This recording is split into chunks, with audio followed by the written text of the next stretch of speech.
최경영의 최강 시사.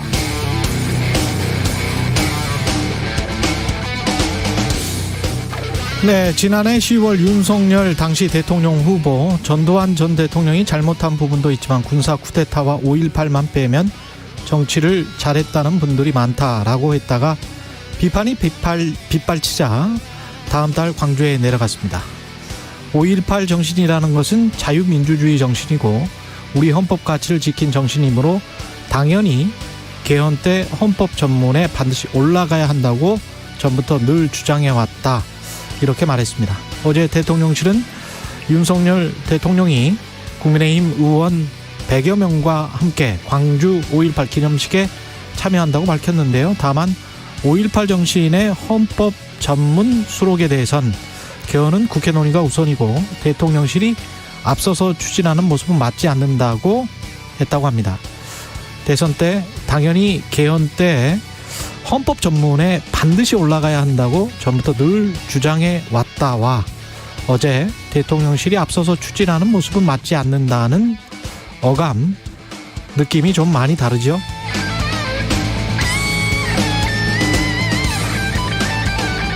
네, 안녕하십니까. 5월 18일 세상에 이익이 되는 방송 최경영의 최강시사 출발합니다. 저는 KBS 최경영 기자고요. 최경영의 최강시사 유튜브에 검색하시면 실시간 방송 보실 수 있습니다. 문자 참여는 짧은 문자 50원, 기본자 100원이 드는 샵 9730 유튜브 또는 무료 콩 어플 많은 이용 부탁드리고요. 오늘 인터뷰 국민의힘 김기현 공동선대위원장 그리고 더불어민주당 박주민 의원 만납니다.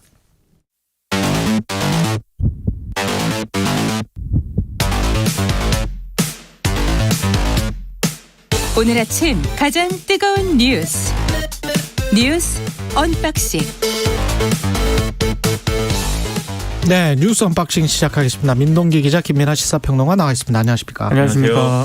예, 5.18 광주 민주화 운동 기념식에 여야 국회의원들 다 참여할 것 같고요. 대통령이 국민의힘 의원들 거의 대부분이 다 동참하죠. 그렇습니다. 예. 오늘 42주년 5.18 민주화운동 기념식이 열리는데요. 윤석열 대통령을 비롯해서 당정 관계자, 대통령실 인사들이 대거 참석을 합니다. 국민의힘 소속 의원은 109명 전원 참석이 목표인데 예. 언론 보도를 보니까 한 100명 정도가 이제 참석할 것으로 예상이 되고 있고요. 지금까지는 통상 전용 헬기를 타고 대통령이 이동을 했거든요. 근데 오늘은 KTX 특별 열차를 타고 아마 여러분하고 같이 이동을 할 것으로 예상이 되고 있습니다. 그리고 윤석열 대통령은 민주의 문을 통해서 유가족 단체와 함께 기념식에 입장할 계획이고요. 참 이것 때문에 계속 5.18 민주화 운동 때마다 논란을 빚었었는데 님을 위한 행진곡도 윤 대통령이 재창할 계획이라고 합니다. 민주당도 윤호중, 박지원 공동 비상대책위원장과 소속 의원 대부분이 기념식에 참석을 할 예정이고요. 오프닝에서도 언급을 하셨지만 민주당은 국민의힘을 향해서 5.18을 헌법 전문에 수록하기 위한 국회 헌정특위 구성을 제안을 했는데 일단 대통령실 쪽의 입장은 헌법 개정 사항이기 때문에 헌법을 바꾸는 것은 국회가 우선이다. 이런 입장을 내놓았습니다. 일단 이렇게 보수 진영의 또 보수 정당 소속의 그리고 보수 정당 출신의 대통령이 대통령까지 다 해가지고 이렇게 5.18 기념식에 참석하는 거는 굉장히 이제 중요한 것이고 긍정적인 것이죠. 그 진작에 이렇게 됐어야 되는 건데 어쨌든 이렇게 된 거에 대해서 상당히 이제 고무적인 사안이라고 생각을 하고요. 그래서 이렇게 이제 좀 모양을 갖춰서 이렇게 5.18 기념식에 참석하는 거에 대해서는 민주당도 이제 환영의 입장을 밝히고 있기 때문에 이 부분에서 이제 이게 또 어떤 여야의 어떤 관계 개선이라든가 이런 데 또 계기가 됐으면 하는 그런 바람을 가져보고요. 그리고 헌법 전문에 이제 5.18 정신 계승하겠다라는 이 내용 포함하는 거에 대해서는 국회에서 논의가 이제 진행되는 것이 이제 우선이다라는 입장도 있을 수 있는데 좀 더 적극적인 입장 표명이 있어야 된다고 저도 봅니다. 그래서 일단은 대통령실 입장이 그렇게 나오긴 했는데 오늘 윤석열 대통령이 기념사나 이런 거 할 거 아니에요? 여기서 이제 이 문제에 대해서 어떤 견해를 밝히는가 이것이 중요할 것 같고 이것을 보고 그 의지를 아마 국민들도 판단할 것이다라고 생각을 합니다.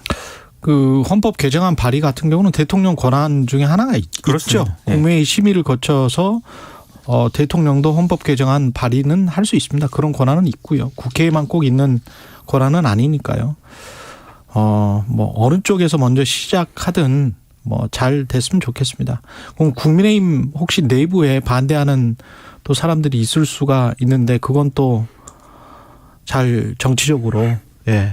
근데 이게 설득을 해야 되겠죠. 좀 호남을 이제 정치적으로 좀 이렇게 포용하려고 하는 그리고 좀 선거용으로 한번 공략하는 예. 일종의 서진전책 뭐 이런 얘기 많이 했는데 그렇죠. 이게 결코 뭐 이 정치적으로 국민의힘에 뭐 불리하거나 이런 사안이 아닙니다. 전혀 그렇죠? 불리하지 않아요. 그렇죠. 예. 오히려 이제 좀 체질을 과거에 이제 어떤 그 독재 정권 시절에부터 내려왔다고 하는 그러한 좀 이 DNA를 좀 바꾸고 새롭게 거듭나는 어떤 보수 정치의 어떤 그런 이 모습을 보여주기 위해서는 반드시 해야 될 일이고 필요한 일이거든요. 예. 그리고 호남에서도 사실 이제는 이 보수 정치, 보수 정당 소속의 후보들이 당선되기도 하고 그러는 이제 어떤 기회들이 늘어나는 거잖아요. 그래서 반드시 필요한 일이기 때문에 내부에서 혹시 뭐 과거의 어떤 이념적인 어떤 대결 구도 이런 것들을 연상하면서 반대하는 목소리가 있다고 하면은 네. 그런 것들은 이 당 지도부 그리고 나아가서는 이제 정권 차원에서 그러면 안 된다라고 하는 것들의 어떤 정리나 이런 것들을 해야 되는 거죠. 그런 목소리 과거와 같은 무슨 뭐 이 5.18 민주화 운동에 대해서 이념적 잣대를 들이대는 이런 어떤 시각이나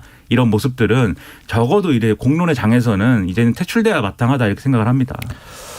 한동훈 법무부 장관 후보자가 아니고 이제 임명을 했습니다. 임명을 강행했습니다. 윤석열 대통령이. 예. 한동훈 장관하고요. 김현수 여성가족부 장관 임명을 어제 이제 재가를 했습니다. 취임식까지 이제 열었고요. 일단 여야 대치가 좀 불가피할 것으로 전망이 되고 있는데 특히 한덕수 총리 후보자 국회 인준이 난항이 예상이 되고 있습니다. 지금 여야가 오는 20일 오후 2시에 국회 본회의를 열어가지고요. 한덕수 후보자 임명 동의안 표결을 진행하기로 일단 합의는 했거든요. 근데 지금 한덕수 총리 후보자를 어떻게 할 것인가 이 문제를 두고 민주당 내에서도 지금 찬반이 엇갈리고 있는 그런 상황인데 가결이 될지 부결이 될지 잘 모르는 상황이네요. 그렇습니다. 그런데 예. 한동훈 이제 법무부 장관 임명을 강행을 했기 때문에 아무래도 인준 반대 목소리가 조금 더 커지지 않겠느냐라는 그런 전망이 나오고 있고요. 그리고 지금 뭐 앞으로 이제 뭐 여야 뭐 초당적 협력은 당분간 어려울 것으로 보이고 특히 추경안 심사 의결을 두고도 아마 좀 신경전이 좀 고조가 되지 않을까 이렇게 예상이 되고 있는데 지금 거의 다 이제 장관 후보자들이 임명이 되지 않았습니까? 예. 근데 지금 정호영 보건복지부 장관 후보자 임명은 계속 지금 보류가 되고 있는 그런 상태거든요. 근데 지금 사실상 자진 사퇴 쪽으로 가는 것 아니냐 이런 뭐 해석도 나오고 있긴 한데요. 지금 오히려 한덕수 총리 후보자가 만약에 인준이 무산이 되면은 정호영 후보자 임명을 강행을 할 수도 있다라는 그런 얘기도 있고 뭐 만약에 한덕수 후보자 총리 인준에 민주당이 약간 좀 협조적이면은 그때 이제 낙마시키는 뭐 그 수순을 밟을 수도 있다. 뭐 여러 전망이 나오고 있습니다. 그러니까 바둑에 보면은 수순이 중요하다는 얘기를 하잖아요. 순서를 아주 윤석열 대통령 입장에서는 잘 잡은 것 같아요. 그러니까 그 본인이 진짜 임명하고 싶은 사람을 먼저 임명을 하고 그다음에 한덕수 총리에 관해서 가결할지 부결할지를 다시 민주당에 던져주고 민주당이 부결을 하면 정호영을 임명하든지 임명 안 하든지 임명을 한다면은 여론이 안 좋을 수 있지만 임명을 하지 않는다면 오히려 민주당의 역풍이 불 수도 있는 그런 상황으로 그래서 지방선거를 앞두고 한 일주일 정도 앞두고 한 3수 정도 내다본 게 아닌가 그런 생각이 듭니다. 그러니까 민주당하고의 게임을 상정하자면 정치 게임을 상정하자면 지금 말씀하신 대로 이제 민주당을 좀 코너에 몰아버린 건데 그렇습니다. 예. 근데 이게 민주당만 보고 국정 운영할 수는 없는 거지 않습니까? 그렇죠. 한동훈 장관에 대한 여러 가지 부정적인 평가라든가 우려 이런 것들은 민주당이 뭐 인사청문회 자꾸 이제 국민의힘은 이 한동훈 이 장관을 임명 강행한 거에 대한 정당성을 민주당이 청문회에서 뭐 제대로 못했다 한 방을 못 보여줬다 여기서 자꾸 얘기하는데 그게 민주당이 청문회를 뭐 이 시체말로 죽을 썼다고 해서 한동훈 후보자한테 제기한 이 장관에게 제기된 여러 가지 의혹이라든가 우려가 없어지는 거 아니거든요. 그러니까 네. 이 수 자체가 이제 좋은 수는 애초에 아니었고 좀 나쁜 수에 해당하는 수인데 한동훈 이 장관을 애초에 지명한 것 자체가 지금 그래서 이제 뭐 최측근이기도 하고 또 특수부 검사 출신이기도 한 인물을 법무부 장관이 지명하는 게 맞는 거냐 첫 번째로 두 번째로 이제 여러 가지 자녀의 입시 문제나 이런 것들이 여전히 의혹이 남아있는 상황에서 이렇게 임명 강행하는 게 맞느냐 이런 부분들이 있는데 적어도 이걸 국민을 상대로 한 어떤 이런 부분이라고 한다면은 여기에 대해서 나름대로의 설명이라든가 낮은 태도라든가 겸허한 어떤 그런 자세라든가 이런 것들을 윤석열 대통령이든지 한동훈 장관이든지 보여주는 게 필요하다고 생각을 합니다. 그래야 이제 그러면 이런 논란에도 불구하고 한동훈 장관이 해야 될 일이 있기 때문에 임명 강행했다 이렇게 설명할 수가 있는 건데 지금 보면 한동훈 장관이 뭐 이 검사직을 내던질 때 이제 사직서 올린 거 보면은 거기도 이제 어떤 자신의 어떤 억울함이라든지 이 지난 정권에서 이제 당했던 일들에 대한 뭐 이런 것들이라든지 이런 거를 주로 얘기를 하고 있고 어제 취임하는 어떤 모습이나 이런 데 있어서도 그간의 어떤 과정에 대한 어떤 뭐 유감이라든가 반성이라든가 뭐 이런 건 없었어요. 예. 그러니까 그런 맥락들이 있기 때문에 이제 민주당 입장에서는 더더욱 이제 이 부분에 대해서는 뭐 비록 뭐 이 한동훈 장관에 대해서 우려도 있었지만 협치를 위해서 이 부분은 뭐 우리가 양해하겠습니다. 이렇게 말하기도 어려운 상황으로 가는 거거든요. 네, 일종의 이제 힘으로 밀어붙이는 듯한 인상이고 한동훈 장관이 실제로 그런 발언, 굉장히 공격적인 발언을 많이 했어요. 그러니까요. 네. 그래서 이게 임명 강행하기 위한 어떤 뭐랄까요 완충 장치 이런 것들이 있었어야 되는데 그게 없는 상황이 된 거에 대해서는 제가 볼 땐 나중에라도 이게 정치적인 부담이 있을 거라고 저는 생각을 하는데 어쨌든 민주당 입장에서는 당장 이제 한덕수 총리 이 임명 동의안 처리에 대해서 부결시키자 뭐 이런 목소리가 내부에서는 상당히 커질 수 있는 기회가 된 건 사실이죠 어저께가. 그렇죠. 그래서 20일 날 본회의 하자고 일단 일정을 잡아놓긴 했는데 그래서 이 단 며칠 사이에라도 이 민주당도 뭐 계속 말씀드리지만 임명동의안 부결시키는 거는 상당한 정치적 부담이 있거든요. 그렇죠. 그래서 이 사이에 나름대로 여러 가지 완충 장치를 정호영 후보자 사퇴, 뭐 자진 사퇴 이거 이상에 가는 그런 것들을 모색을 해야 이게 그래도 국민들이 보기에 그래도 이게 좀 나은 모습이다라는 걸 보여줄 수 있다라는 거를 여당과 이 윤석열 대통령이 좀 생각을 했으면 좋겠습니다.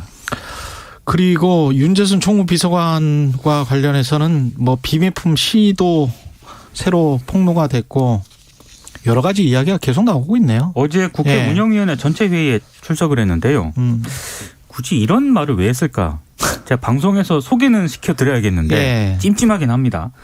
검찰 재직 시절 여성 직원 성추행 논란에 대한 질문을 받았거든요. 본인이 이렇게 얘기를 했습니다. 2003년 자기 생일이었는데 직원들에게 이른바 그 생일빵이라는 걸 당해서 네. 와이셔츠에 초콜릿 케이크가 뒤범벅이 됐다. 그래서 좀 화가 나서 여직원에게 뽀뽀해달라고 얘기를 했고 여직원이 볼에다 하고 갔다. 이렇게 해명을 했습니다. 참고로 이거 굉장히 좀 심각한 그 성추행이고요. 또 윤 비서관이 야당의 사퇴 요구에 대해서는 여러 국민이 염려하는 부분을 충분히 느끼고 있다. 더 잘하라는 의미로 받아들이고 있다. 사과는 했는데 사퇴에 대해서는 거부를 했습니다. 그리고 일부 국민의힘 의원도 윤 비서관의 사과와 사퇴를 촉구를 했거든요. 예. 그런데 훌륭한 참모라면 좀 억울하더라도 본인이 희생하는 결단을 내려야 한다고 국민의힘 조은희 의원의 지적에 대해서 윤 비서관은 더 열심히 하겠다면서 사퇴를 거부를 했습니다.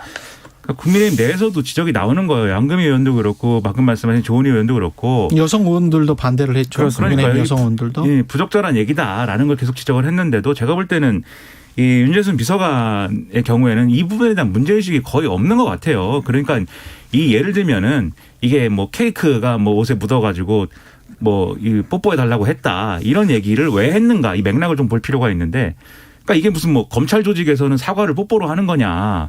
이런 얘기라기보다는 케이크를 묻으면 보통 세탁비를 달라고 하지 않습니까? 그렇죠. 아니면 뭐 그게 기분이 나쁘면은 이게 너무 과한 거 아니요? 뭐 이렇게 화를 그렇죠. 낸다든지 뭐 이렇게 하는 거지. 네. 근데 이게 자체가 이해가 안 되는데 근데 이 얘기를 해명이라고 왜 했냐면은 그 당시에 이제 경고 처분 받고 이런 게 그럴 일이 아니었다라는 취지로 설명을 하면서 나온 해명이에요. 그래서 그런 일이 있었는데 그거에 대해서 나중에야 이제 문제가 됐고 그것도 처분 수위가 대단히 낮았다. 그러니까 사실 문제될 일이 아니었다는 설명이거든요. 근데 과연 그게 문제될 일이 아닙니까? 제가 생각할 때는 이게 사회생활을 하는 딸을 둔 아빠 입장에서 봤을 땐 25살인 딸을 가진 아빠 입장에서 봤을 때는 다 느끼실 거예요. 25된 그 자녀를 가진 부모들은 이건 굉장히 불쾌한 일입니다. 그렇죠. 네. 만약에 이게 검찰 조직이라는 이 공적 기관이잖아요. 네. 국가기관에서도 이런 일이 일어나는데 사기업에서는 이런 일들이 얼마나 많이 일어나겠어요. 근데 국가기관에서도 이런 사람들이 그냥 계속 승진해요. 검찰 내에서도 승진하고 대통령실까지 가. 총무비서관, 문고리 권력까지 가. 아무 일이 없어. 뭐 괜찮아. 그러면 이 민간 기업들은 이건 훨씬 심하거든요. 사실은. 그 공기업이나 공적 조직은 이렇게 뭐 청문회도 하고 뭐 이렇게 되면 뭐 자신들의 거취 문제까지 거론이 되지만 민간 기업들은 훨씬 심해요. 그렇죠. 젊은 여성들이 당하는 게. 이런 일이 뭐 공적 기관에서도 아무 일도 없는데 우리도 뭐 무슨 상관이야. 일만 잘하면 되지. 라는 잘못된 신호를 줄 수 있다는 거죠. 근데 그 일을 잘하는 게 팀워크이고 그 회사의 조직이고 그리고 그 공적기관 국가기관의 조직 문화에서 나오는 그렇죠. 것이고 네. 그 여직원들은 일 안 합니까? 그러게 말입니다. 그래서 이런 거에 대해서 적어도 어쨌든 이게 또 옛날 일이기도 하니까 그리고 뭐 시집 얘기 이런 것도 옛날 일이니까 적어도 사과를 한다고 했을 때는 그 당시에는 내가 이렇게 생각하고 이런 잘못을 했는데 지금 와서 생각해 보니까 이러저러한 점에서 그건 큰 문제였다. 다시 한번 이 부분에 대해서는 정말 자각을 하고 어떤 새로 거듭나야겠다. 뭐 이런 얘기라도 해야 되는 건데 아까 말씀드렸듯이 그 문제될 일이 아니다라는 취지거든요. 다만 그럼에도 불구하고 국민 여러분들이 불쾌하면 사과한다. 뭐 이렇게 얘기한 건데 사과의 가장 나쁜 방식이었다고 저는 생각합니다. 그리고 2001년에 비밀품으로 낸 시집의 제목 옆에 전철칸의 묘미. 이거 여성 지금 성추행하는 게 사내 남성들의 그렇죠. 남자아이들의 자유라고 하면서 부제가 네. 전철칸의 묘미예요. 근데 시 끝부분에 요즘은 이게 MBC 보도입니다. 네. 요즘은 여성 전용칸이라는 법을 만들어서 남자아이의 자유도 박탈하여 버렸다나. 이게 쉽니까? 아니 근데 저는 어제 그 국회 운영위에서도 김대기 대통령 비서실장도 출석을 했거든요. 예. 그래서 야당 의원들이 이걸 물었어요. 근데 저는 김대기 실장의 발언도 조금 문제가 있다고 생각을 하는 게 일단 시와 관련해서 송구하다라고 사과를 하긴 했는데 시 쓰는 사람의 마음을 일반인 잣대로 보지 말라는 말이 있다. 이렇게 얘기를 했거든요. 그리고 일단 죄송하지만 너무 시를 가지고 이제 좀 그만 좀 얘기해 줬으면 좋겠다라는 취지로 답변을 했습니다. 이거 굉장히 좀 부적절한 답변이라고 생각을 합니다. 아니 이 윤재순 비서관이 시인으로 대통령실에 뭐 이렇게 그럼 시인을 하시면 되죠. 그렇죠. 시인 역할로 네. 갔으면은 검사 당연히 뭐 사퇴하시고. 시인의 잣대로 평가를 할 텐데 그게 아니니까 이제 말을 하고 있는 거 아니겠습니까? 그렇죠. 네. 네. 그리고 당시에는 뭐 성인지 감수성이 지금처럼 높지 않았다 이러는데 2001년 당시에도 이 정도 수준이면 거의 포르노입니다. 포르노. 아니 포르노라고 말씀하시는 것은 이게 네, 지금 그렇습니다. 시라고 인정할 수 있는지 없는지를 그 시를 다 읽어보고 좀 판단을 해보세요. 이게 얼마나 불쾌한 글짓기인지. 근데 이제 이거는 이제 등단을 했기 때문에 저는 뭐 그렇게 볼 수도 있다고 생각을 하는데 문제는 이분의 전력이 있는 데다가 시 내용도 이러니까 또 이분이 그냥 뭐 사인이 아니라 이제 대통령실에 들어가는 비서관이잖아요. 그러니까 더 문제가 좀 심각한 거죠. 참 어떨 때는 시가 되고 이거는 정말 아닌 것 같습니다. 제가 그 탁현민 행정관이 청와대 행정관으로 갈 때도 정연백 여성가족부 장관이었나요? 그때 네. 청문회에서 그런 문제가 나오고 저도 전적으로 동의하고 그런 그 공무원으로서 적절치 않다라고 그래서 청와대 가는 거는 이거는 아주 잘못된 것이다라고 네. 비판을 한 적이 있는데요. 이건 좀 더 심한 것 같아요. 왜냐하면 본인이 이런 성 관련한 어떤 추문이 2번이나 있었기 때문에 그렇죠. 그리고 징계 비슷한 걸 받았기 때문에 이거는 그것보다 더 심한 것 같습니다. 예. 유성 씨가 다시 이제 회자가 되고 있는데 이것도 다 결국은 대통령실 인선과 관련해서 그렇습니다. 그러니까 공수처가 이제 고소장 접수 6개월 만에 고소인 조사에 나섰는데 어떤 내용이냐면 서울시 예. 공무원 간첩 조작 사건이 있지 않습니까? 그 피해자 보복 기소 사건에 대한 수사를 공수처가 본격화했습니다. 이 피해자가 이제 유우성 씨인데 유우성 씨가 어제 공수처 그 앞에서 기자회견을 열었는데요. 간첩 조작에 가담했던 이시원 공직기강 비서관은 사임해야 한다라고 주장을 했습니다. 특히 처벌받았어야 했던 사람이 새 정부에서 공직기관을 바로잡는 비서관이 됐는데 이건 피해자로서 받아들이기가 너무 힘들다 이렇게 얘기를 했고요. 그리고 이제 보복 기소 당시에 담당 부장검사가 이두봉 인천지검장이거든요. 근데 지금 언론들의 함화평에 따르면 이두봉 인천지검장이 자기 검찰총장 후보군 가운데 한 명으로 거론이 되고 있습니다. 그래서 이런 부분에 대해서도 뭐 범죄, 자신들이 저지른 범죄에 대해서는 사과도 없이 공직에 발탁되는 건 맞지 않다고 생각한다. 어제 이렇게 좀 강하게 좀 비판을 했습니다.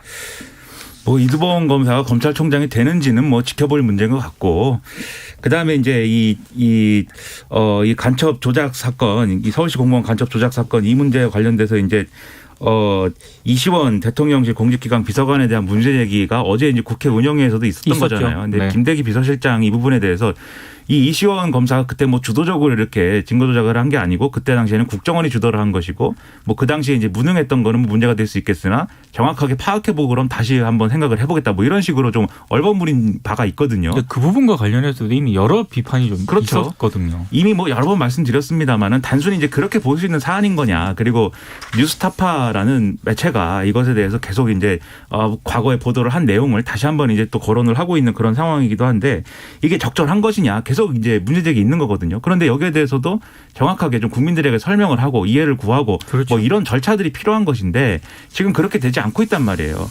과거에도 사실 역대 정부에서 예를 들면 문재인 정권에서도 예를 들면 박형철 검사가 이제 그 비서관으로 갔을 때도 마찬가지 이제 공직기관이나 이런 거 맡았을 때도 과거에 이제 뭐 예를 들면 수임했던 사건이라든가 수사했던 것 이런 것들이 문제가 돼가지고 사퇴하라. 이런 여론이 시민사회에서 제기가 막 됐었어요. 똑같은 얘기거든요. 사실 이런 것들도 뭐 이 사건과 사안이 같지는 않지만 그렇다고 하면 과거 정권에서도 이 집권 초기에 뭐 이렇게 비서관 사퇴를 요구해가지고 사퇴한 사례가 없는데 왜 그러느냐 이렇게 대응하는 게 아니고 적어도 설명과 해명을 하라는 것입니다. 그렇죠. 근데 그게 없기 때문에 여러모로 이것도 유감입니다. 예. 정부가 미국이 추진하는 인도태평양 경제 프레임워크 IPEF의 출범 멤버로 참여한다. 방침을 확정했고요. 조선일보 보도고. 이거 관련해서는 다음에 좀 더 다루기로 하고요. 그 두 가지만 말씀드릴게요. 관련해서. RCEP이 있고 IPEF가 있었잖아요. 네네. RCEP은 중국이 참여를 하고 있고 그렇죠. 중국 주도가 있고 그다음에 IPEF는 지금 인도태평양 미국이 하고 있는데 중요한 거는 아세안과 한국입니다. 근데 아세안 쪽에 10개 나라가 지금 한 2개 나라 정도는 완전히 참여한다 그러고 나머지 나라들은 부분적으로 참여한다는 것 같아요. 싱가포르하고 필리핀은 참여한다. 그렇죠. 완전 그쪽은 완전히 참여한다고 네. 하고 말레이시아가 지금 조금 굼뜨고 있고 네. 근데 왜 굼뜨고 있는지는 결국은 중국 때문이죠. 그렇습니다. 예. 네. 중국은 지금 반발을 하고 있고 이게 꼭 자유무역 협정이 아니고 중국을 견제하기 위한 것이다. 그런 상황에서 우리가 참여하는 것에 관해서는 어느 정도로 참여하는지 그리고 언제 참여하는지 그게 그 시점이 중요할 것 같은데 뭐 잘 해야 될 것 같습니다. 대통령은 예. IPEF 참여에 굉장히 긍정적입니다. 시정연설에서도 언급한 바 있는 거예요. 그렇습니다. 그런데 이게 경제안보동맹이라고 평가하고 글로벌 공급망을 재편하자는 게 그걸 노골적으로 얘기하잖아요, 미국이. 예. 그렇다고 하면은 이것은 뭐 미중 간의 무슨 뭐 갈등에 대한 얘기도 있겠지만 경제적인 효과라든가 이런 것들을 면밀히 검토해야 될 사안입니다. 그렇죠. 네. 예. 뉴스 언박싱 민동기 기자 김민아 평론가였습니다. 고맙습니다. 고맙습니다. KBS 1라디오 최경영의 최강시사 듣고 계신 지금 시각이 7시 43분입니다. 출근길 날씨 정보입니다. 오늘 때이른 더위 속에 소나기 소식이 있습니다. 크게 오르는 기온의 대기가 불안정해지면서 아침부터 낮 사이에는 수도권에 오전부터 오후 사이에는 그밖에 중부지방과 전북, 경북 지역에 소나기가 오는 곳이 있겠습니다. 한낮 기온은 서울 26도, 대전, 광주 29도, 대구 31도까지 올라 평년 기온을 1도에서 5도가량 웃돌며 낮 동안 덥겠습니다. 현재 서울의 기온은 18.5도입니다. 날씨 정보 송소진입니다. 이어서 이 시각 교통 상황을 KBS 교통정보센터 오수미 씨가 전해드립니다. 네, 이 시각 교통정보입니다. 본격적으로 출근길 정체가 시작됐는데요. 먼저 영동고속도로 강릉 방향은 서창부터 월곶, 둔대분기점에서 부곡까지 밀리다가 서용인 분기점에서 양지터널까지도 정체와 서행을 반복하고 있습니다. 제2경인고속도로 성남 쪽 문학에서 서창, 안현 분기점을 지나 광명까지 속도를 못 내고 있습니다. 반대 인천 쪽으로는 남동에서 문학까지 밀리고요. 수도권 제1순환고속도로는 경기 서쪽 지역으로 정체가 집중돼 있는데요. 일산 판교 방향으로 계양에서 송내, 소래터널에서 안현분기점, 조남분기점에서 수암터널까지 답답하고 청계요금소에서 청계터널까지도 정체입니다. KBS 교통정보센터였습니다.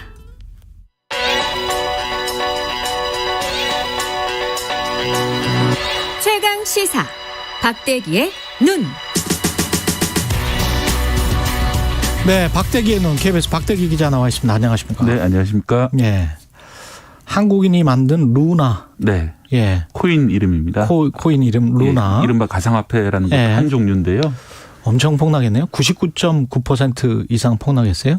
예, 그러니까 이제 10만 원짜리였는데 이 1루나가 10만 원에 거래가 됐었는데 예. 현재 지금 거래되는 가격은 1원 미만이거든요. 1원 미만. 예, 그래서 10억 원어치를 가지고 있었다면은 지금 만 원이 돼 있습니다.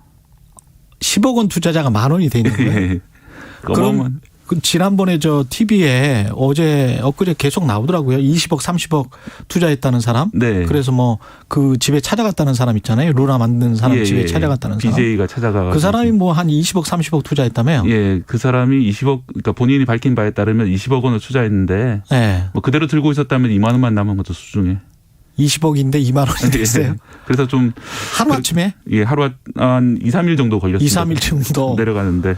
이게 지금 50조 원 정도입니까? 예, 시가총액이 한때 50조 원까지 갔었는데 예. 그래서 이제 이 비트코인도 상장이 돼 있습니다. 여러 가지가. 예를 들어서 그러니까 가상화폐 중에도 가상화폐가. 비트코인도 예. 있고 이더리움도 있고 그렇죠. 뭐 이렇게 여러 가지가 있는데 이른바 K코인, 그러니까 한국인이 만든 코인 중에서는 가장 시가총액이 높았습니다. 아, 그랬군요. 예, 전체 그리고 코인들 중에서도 한 7위 정도까지 한때 올라갔기 때문에 50조 원이면은 시가총액이 어마어마하네요. 예, 현대차 시가총액보다 많았습니다. 그렇죠. 예, 그런 상황이었는데 뭐 이렇게 되면서 또 이제 이 코인 같은 경우에는 그 개발한 사람이 30살 한국인인데요. 뭐 스탠퍼드 대학을 졸업한 뭐 천재다 이래가지고 예. 많이 홍보가 됐었는데 한순간에 이렇게 되면서 지금 전 세계적으로 화제가 되고 있는 그런 코인입니다. 예, 구조를 좀 자세히 좀 박대기 기자가 또 이거 전문입니다. 아, 전문은 아닌데. 피해를 본 사람이 얼마나 됩니까?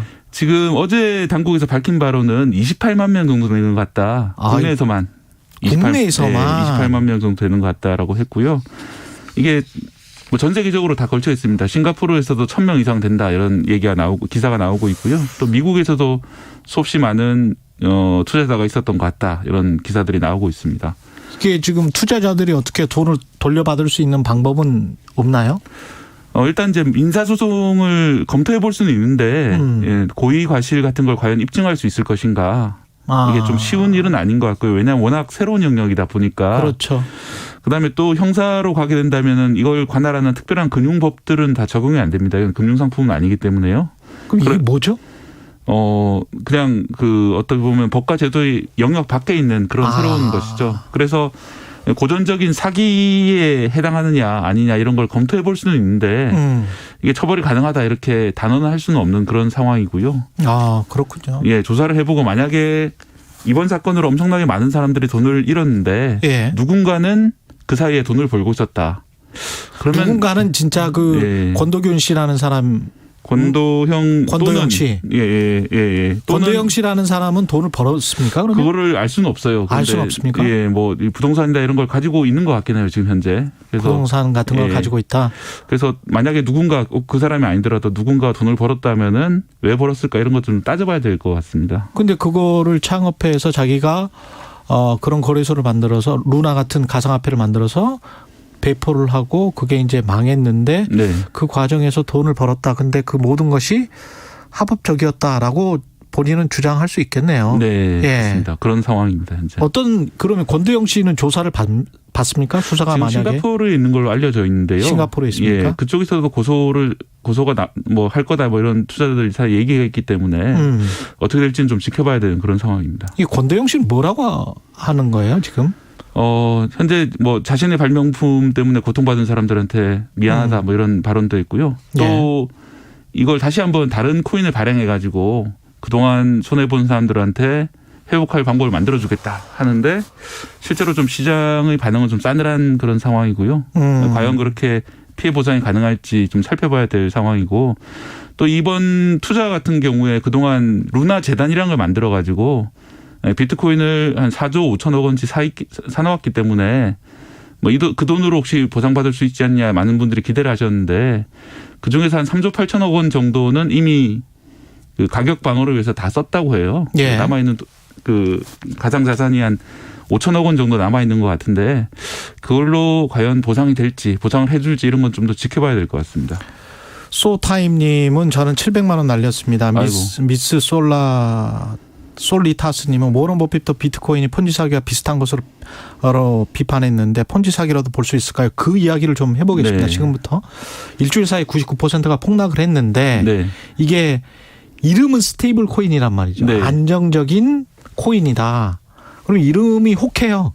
네, 이게 마치 네. 안정적인 투자인 것처럼 느껴지게 하는데 투자가 안정적이라고 스테이블은 아니고 가치가 안정적이라고 스테이블이라고 달았는데 그것도 이제 이 사람들이 주장이 안정적이라는 거지 확실히 안정성을 받을 수 있는 건 아니고요. 예. 이 같은 경우에는 그 알고리즘 스테이블 코인이라고 그래서 예.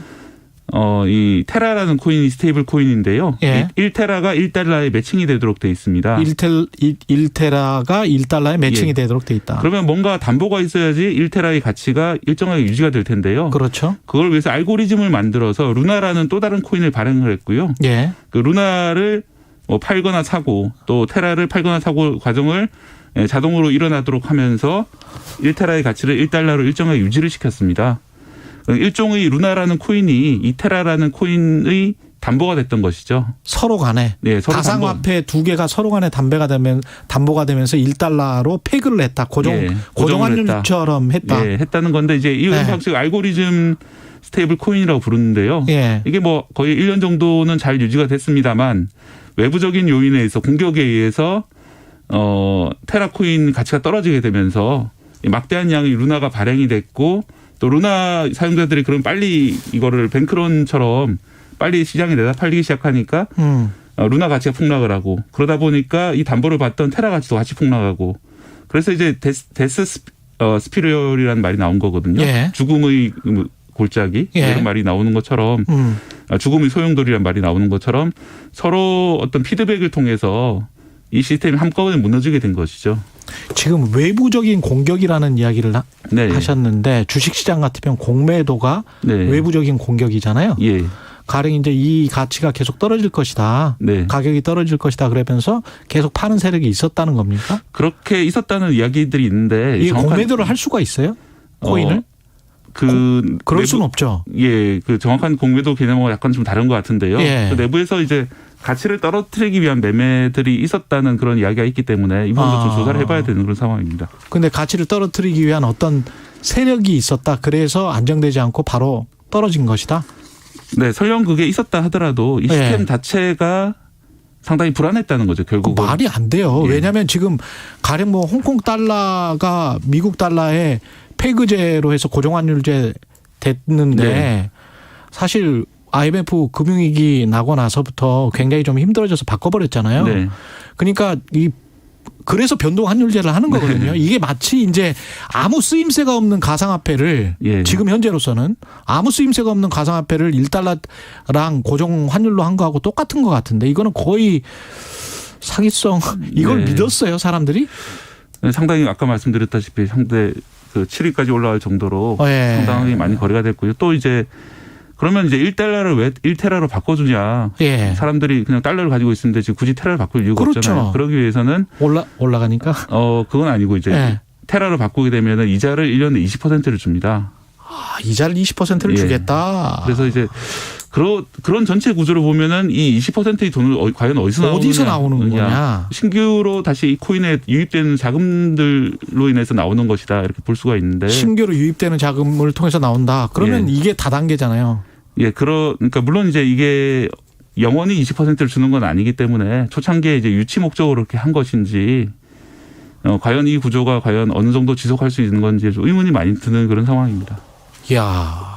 이게 금융당국에서는 어떤 조치를 취하나요? 뭐 기사가 많이 나오고 있는데 긴급 점검을 하고 있다. 긴급 점검을 하고 있다. 이 긴급 점검이라는 말이 상당히 공허합니다. 그거는 그렇죠. 긴급하게 자료를 좀 달라고 요청을 하는 거거든요.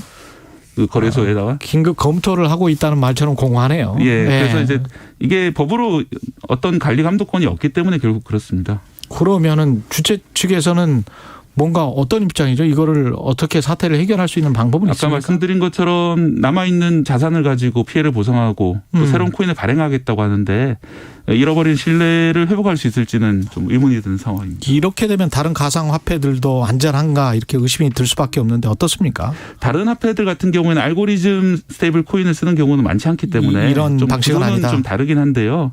공통되는 것은 이 화폐라는 말을 쓰고 있지만 정부가 아무것도 보증하지 않는다. 이런 점은 잘 유념하시고 투자하셔야겠습니다. 박대기의 눈이었습니다. 예, KBS 1라디오 최경영의 최강시사 1부는 여기까지입니다.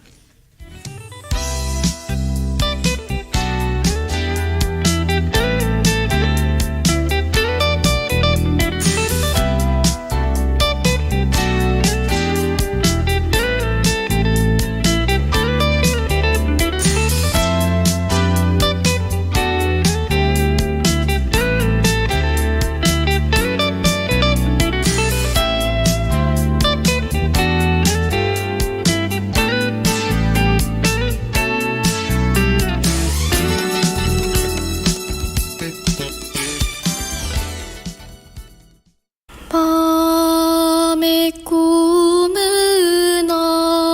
아니리 5.18 버스가 왜 있는가? 아니 5.18 버스는 왜 운행이 되는가?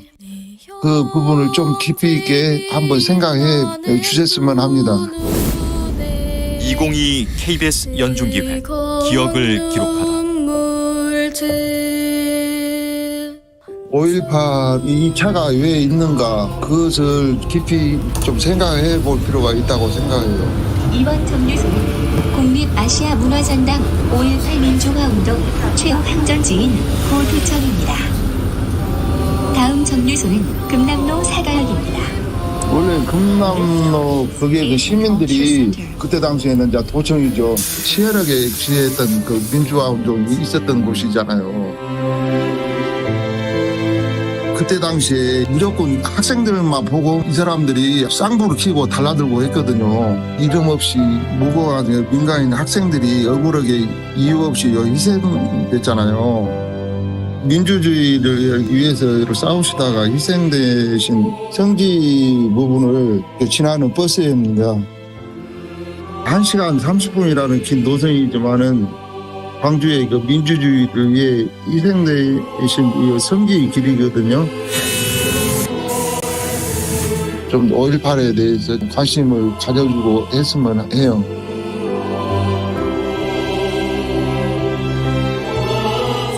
(5.18) 버스를 운행하는 황희덕 기사님은 기억합니다. 아픈 과거를 외면할수록 아픈 역사는 되풀이됨을 알고 있습니다. 당신과 대한민국의 기억 KBS가 기록합니다.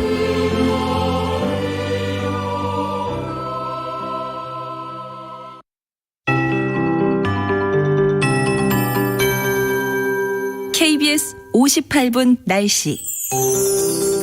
오늘은 가벼운 옷차림과 함께 소나기에 대비한 작은 우산을 챙기는 것이 좋겠습니다. 기온이 어제보다 더 오르면서 대기가 불안정해져 곳곳에 소나기 구름이 발달하겠는데요. 지금부터 낮 사이에는 서울 등 수도권을 중심으로 5mm 안팎의 소나기가 내리겠고 오전부터 오후 사이에는 그 밖에 중부지방과 전부, 경북 지역에 5에서 20mm 정도의 소나기가 예상됩니다. 선동 번개와 돌풍이 동반되는 곳이 있겠고 고요. 대기가 매우 불안정한 경기 북동부와 강원 영서, 충북 북동부와 경북 내륙에는 우박이 떨어질 가능성도 있어 주의하셔야겠습니다. 오늘 어제보다 기온이 더 오르겠습니다. 현재 기온도 어제 아침보다 2, 3도 정도 높고 한낮에는 부산이 25도, 서울 26도, 대전, 광주 29도, 강릉 30도, 대구 31도, 경주는 32도까지 오를 전망입니다. 한편 오늘 미세먼지 농도가 수도권과 충남을 중심으로 종일 나쁨에 머물겠고요. 호흡기와 눈에 해로운 오존 농도도 높게 나타나겠습니다. 지금 충남 서해안에는 오존주의보도 발효 중입니다. 대기는 여전히 건조한 상태니까요. 불조심하시기 바랍니다. 현재 서울의 기온은 18.8도, 습도는 61%입니다. KBS 50분 날씨 송소진입니다.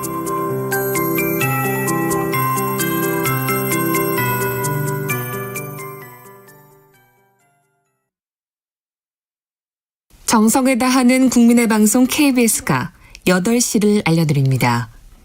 AM 711kHz, FM 97.3MHz, KBS 1라디오입니다. HLKA.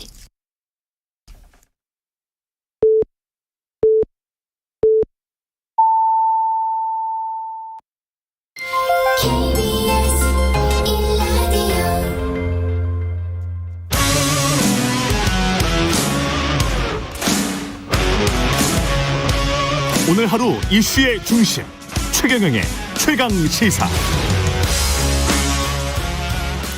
네, 윤석열 대통령을 비롯해서 당, 정부, 대통령실 인사 한꺼번에 오늘 5.18 42주년 기념식에 참여할 계획 밝히면서 정부 여당이 통합 행보에 나서는 모양새입니다. 그러나 한쪽에서는 한동훈 법무부 장관 임명 강행으로 전국이 대치 국면으로 돼가고 있습니다. 5.18 기념식 참석자 광주에 내려가 있습니다. 국민의힘 김기현 공동선대위원장 연결돼 있습니다. 안녕하세요. 네, 반갑습니다. 김기현입니다. 예, 지금 광주에 계시고 그 국민의힘 의원들은 몇 분이나 참석을 하시나요? 기념식에? 제가 파악하니까 저희 당 현재 의원이 109명, 109명인데요. 예. 그중에 99명이 참석하신다고요. 예. 이분은 코로나로 격리되고 이런 분들 좀 계신데 그걸 빼니까 99명, 109명 중에 99명이 참석해서 아마 거의 저는 다 오신 것 같습니다. 어떻게 보면 이걸 너무 정치적으로 해석하는 것도 저는 문제라고 보는데 뭐 서진 정책이다 이런 단어도 그냥 그 명분과 가치가 있는 일이라고 생각하셔서 지금 가는 거잖아요. 그죠? 저는 사실 서진 정책이라는 용어 자체가 마음에 들지 않습니다. 이게 동서가 나눠져 가지고 동진을 하느냐 서진을 하느냐 하는 개념 자체가 잘못되었다고 보고요.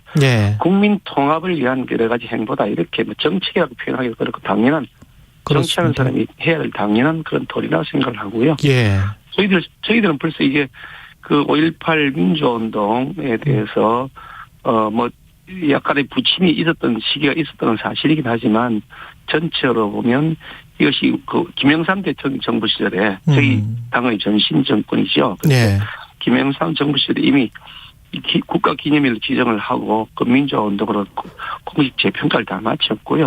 정부 주관의 기념식 행사, 뭐 지원 특별법 이런 것들을 적극적으로 챙겨왔던 정당이기 때문에 이게 뭐 광주 민주화운동, 5.18 민주화운동에 대해서 때로 약간의 부침이 있었다는 사유로 해가지고 저희 당이 부정적 시각을 가지고 있었다 이렇게 보는 것은 저는 별로 그렇게 찬성하지 않습니다.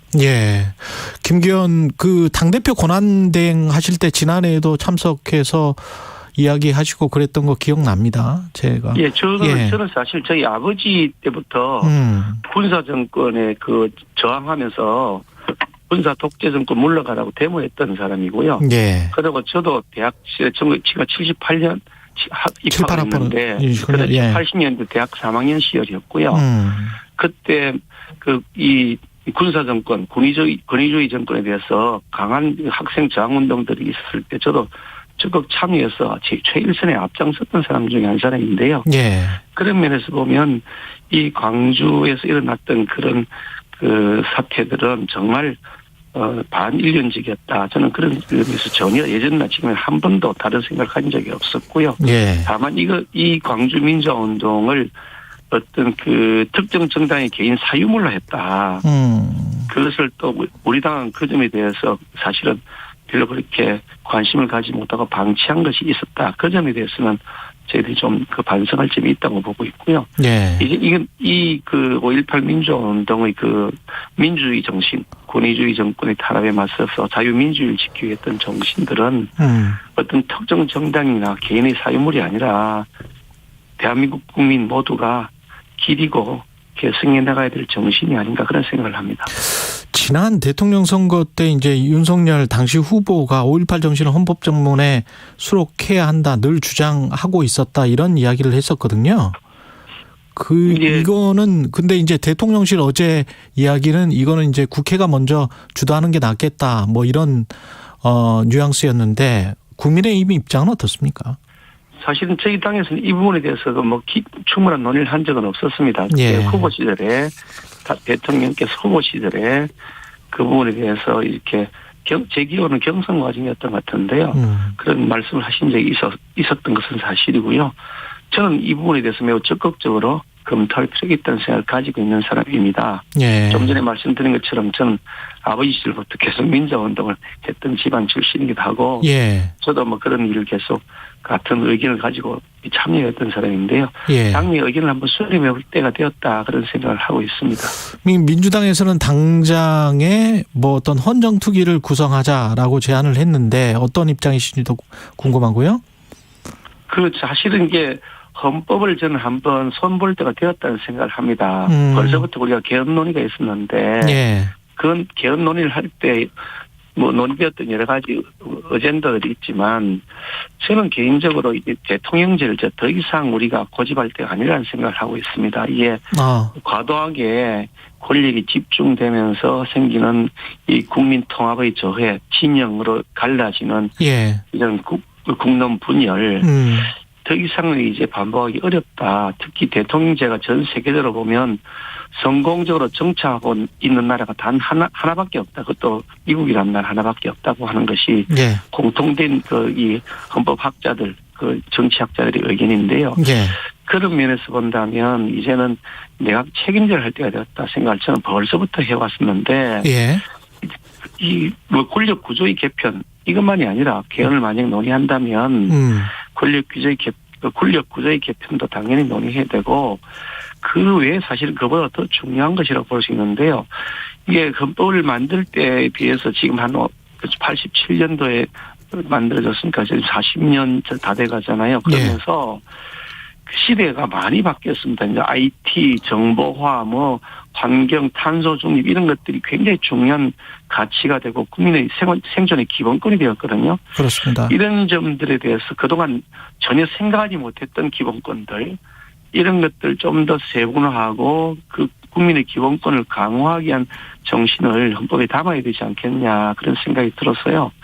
그런 면에서 보면 경제 시스템을 어떻게 할 거냐, 기본권을 어떻게 할 거냐, 그리고 권력 구조를 어떻게 할 거냐 한꺼번에 다 녹여서 논의하는 과정에서 여러 가지 다양한 의견들을 충분히 수기하면 좋겠다. 이 문제는 어떤 정당이나 정파의 의견이 녹여지는 것이 아니라 다양한 의견들이 다 통합되어져서 그림이 나와서 최종적으로 개헌이 되었으면 좋겠다. 그런 생각을 저는 개인적으로 하고 있습니다. 사실은 지난 대선 기간에도 김종인 전 비대위원장의 의견도 비슷했었고 윤석열 대통령도 비슷한 의견이 있었던 것 같은데 어떻게 보십니까? 국민의힘 내부 또는 대통령실에서 이런 것들이 좀 논의가 되고 있나요? 아니면 공감이 있습니까? 대통령이 취임하신 지 며칠 되지 않았기 때문에 이런 논의를 할 시간은 없었던 것이고요. 예. 저희 당 내부에서는 벌써 한 20년여 전부터 계속해서 개헌 논의가 있었지만 그래서 여러 가지 외부의 요인도 있었고 내부의 요인도 있었는데 그래서 중단되었습니다. 지난번 대선 전에도 개헌 논의가 잠시 나왔었는데 이 개헌 논의가 대통령 선거와 같이 맞물리면 그러면 매우 정파적인 의견들 가지고 아주 대립의 구도가 더 강화된다. 개헌 논의가 거꾸로 더 물 건너갈 수 있다. 저는 그런 생각을 했었고요. 그래서 개헌 논의는 대통령 선거 전에는 바람직하지 않다 해서 반대를 했었는데 대선을 마쳤으니까 이제 좀 더 자유로운 상태에서 다양한 의견들 좀 시간을 가지고서 논의를 했으면 좋겠다. 그것이 전 세계가 지향하고 있는 자유민주주의 시스템의 전체 흐름에 부합하는 것이다. 저는 그렇게 보고 있습니다. 어제 한동훈 법무부 장관 임명을 강행을 하면서 지금 전국은 대치 국면인데 어떻게 될 것 같습니까? 국민의힘 입장은 이건 그럴 수밖에 없었다는 겁니까? 임명한 것이? 저는 사실 그럴 수밖에 없었다가 아니라 한동훈 후보자가 왜 법무부 장관이 돼서는 안 되는지 이유를 저는 도대체 찾을 수가 없습니다. 자격이 있는지 없는지 그 여부를 검증하라고 국회 청문회 제도를 만들었고요. 그래서 그 청문회 과정에서 민주당 의원들이 여러 가지 검증을 했지 않습니까? 그런데 국회 청문회 과정을 보니까 한동훈 후보자가 무슨 결격 사유가 있다기보다는 오히려 민주당의 청문위원들 자격에 결격 사유가 있는 것이 아니냐 이런 지적이 될 만큼 민주당의 청문회 전략은 완패했다. 이것이 그 당시 언론의 평가입니다. 그런데 왜 한동훈 후보자에 대해서 저렇게 끝까지 알레르기 반응을 민주당이 일으키느냐. 그래서 사람들은 지원자가 많아서 그런 거 아니냐, 뭐 이런 얘기들을 숙덕숙덕 한단 말이죠. 한동훈 후보자 보시면 그 이제 장관이 되셨지만 예. 이 한동훈 장관이 민주당 문재인 정권에서 4번에 걸친 좌천을 당하면서 그야말로 탄압의 피해자였습니다. 핍박을 4번이나 받은 것이죠. 그런데 그 내용도 보면 왜 그렇게 좌천됐냐. 권력적 시키는 대로 안 하더라. 민주당 정권에게 충성 안 하더라. 이런 게 사유 아닙니까? 그래 놓고 또다시 장관 자격이 없다. 자격이 없으면 그걸 검증을 해서 밝혀내시든지 아무것도 자격이 없다는 걸 밝혀내지 못하셨으면서 그걸 가지고 장관을 임명하면 안 된다. 그런 거는 과도한 지나친 그 정치 공세다. 그런 생각을 저는 합니다. 그러면 한덕수 총리 후보자랄지 정호영 후보자도 따로따로 이야기를 한다면 한덕수 후보자는 어떻게 생각을 하세요? 한덕수 후보자는 사실 그 김대중 노무현 정부 시절에 예. 청와대 경제수석, 뭐 경제부총리 그리고 국무총리가 다 거쳤던 분입니다. 그러니까 민주당의 정권 시절에 국무총리도 부총리도 청와대 수석도 다 시키면서 잘하는 분이라고 계속 기용해놓고 저희 당 인물도 아닙니다. 사실 한덕수 총리 후보자가 우리 국민의힘하고 무슨 상관이 있었습니까? 뭐 그런 인물이 아니시거든요. 그런데 그런 분이지만 민주당 정권하고 그동안 이렇게 보조를 잘 맞춰왔으니 무난하게 청문회 과정을 인준 과정을 통과시킬 수 있을 것이다. 그리고 그동안에 오랜 경륜이 있으니까 총리로서 역할을 잘 하지 않겠냐 이렇게 해서 추천한 것인데 예. 자기들이 정권 잡을 때는 좋은 사람이라고 했다가 우리가 정권 잡으니까 나쁜 사람이다 그러면 그때 이게 너무 달라지는 것 아닌가요? 내일 민주당이 만약에 부결시키면 어떤 효과가 나올 거라고 보세요? 그래서 이제 결국 의석인 민주당이면 절대 다수를 갖고 있으니까 예. 찬반 이 가결 부결 이번 민주당의 결심에 달려 있습니다만은 저는 한덕수 후보자가 정말로 결격 사유가 있다면 국민들에게 그것을 알려서 국민들이 여론에 한덕수 임명하면 안 된다고 하는 그런 여론을 만드시든지. 그런데 지금 여론조사 결과를 보면 한덕수 임명 안 해야 된다는 것보다 임명해야 된다는 것도 더 많이 나오지 않습니까? 그렇다 그러면 국민들이 여론을 무시하고 민주당이 역행을 물론 민족 마음이긴 합니다만 그렇다고 하더라도 그렇게 역행을 했다가 나중에 국민적 심판을 받을 것이 아닌가 저는 그런 말씀을 드리고 싶습니다. 정호영 복지부 장관 후보자는 임명을 보류했는데 이 맥락은 어쩌면 자진 사퇴시킬 수도 있다 뭐 이런 건가요?